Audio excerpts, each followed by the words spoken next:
અંકલેશ્વર ઓએનજીસીના નવા બિલ્ડિંગમાં આતંકવાદી ઘૂસણખોરીની મોકડ્રીલ સફળતાપૂર્વક સંપન્ન થઈ. ઓએનજીસી દ્વારા સિક્યુરિટી અવેરનેસ વીક સપ્તાહ અંતર્ગત સુરક્ષા અને સલામતીની ચકાસણી કરવા માટે મોકડ્રીલ યોજાઈ હતી. ઓએનજીસી અંકલેશ્વરના નવા બિલ્ડિંગ ખાતે યોજાયેલ મલ્ટી એજન્સી મોકડ્રીલમાં ઓએનજીસી સિક્યુરિટી, સીઆઈએસએફ, એનડીઆરએફ, રાજ્ય પોલીસ, એસઓજી, ફાયર અને મોકડ્રીલ ટીમે તથા મેડિકલ ટીમે ભાગ લીધો હતો. આતંકવાદી ઘૂસણખોરીના દ્રશ્ય પર મોકડ્રીલ યોજાઈ હતી. Asset manager ONGC J N. સુકનંદનના દેખરેખ હેઠળ આ મોકડ્રીલ સંપન્ન થઈ, જેનું ઇન્ચાર્જ સિક્યુરિટી રૂપેશ પટવા દ્વારા संकलन કરવામાં આવ્યું હતું. सिक्योरिटी अवेयरनेस वीक 2025 के तहत ओएनजीसी जो है 13 दिसंबर से 19 दिसंबर तक ये वीक जो है ये ऑर्गेनाइज किया हुआ है। ये बेसिकली हमारा जो प्रिपेयरनेस होता है ये चेक करने के लिए बहुत ही इम्पोर्टेंट चीज़ें हैं।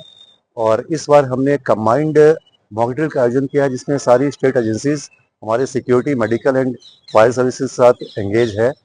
और ये एक्चुअल सिचुएशन को टैकल करने के लिए बहुत ही ज़रूरी होती है।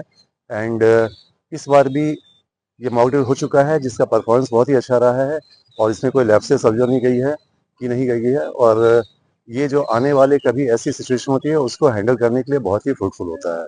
आज ओएनजीसी और 6 बटालियन एनडीआरएफ हेडक्वार्टर दोनों ने मिलकर के आज मॉक ड्रिल का आयोजन किया। इसमें सभी संस्थाओं ने भाग लिया, जिसमें कि यदि इसी कभी भी कोई प्रकार की कंटीजेंसी होती है तो उसमें क्या क्या चीज़ फॉलो करते हैं, सीक्वेंस ऑफ एक्शन क्या होता है, कौन कौन सी टीम भाग लेती है और उस कंटीजेंसी को कैसे एवेक्यूएट करते हैं, ये सब चीज़ें आपस में बताई गई और चेक की गई। और पाया गया कि सभी टीमों ने जो है बढ़ चढ़ के हिस्सा लिया और सभी ने जो है टाइमली अच्छा रेस्पॉन्स किया और सभी को जो है जो थ्रेट था उसको न्यूट्रलाइज टाइमली किया और उसको जो है एवेक्यूएट किया, जो विक्टिम फंसे हुए थे, और बाकी उनको हॉस्पिटलाइज कर दिया गया।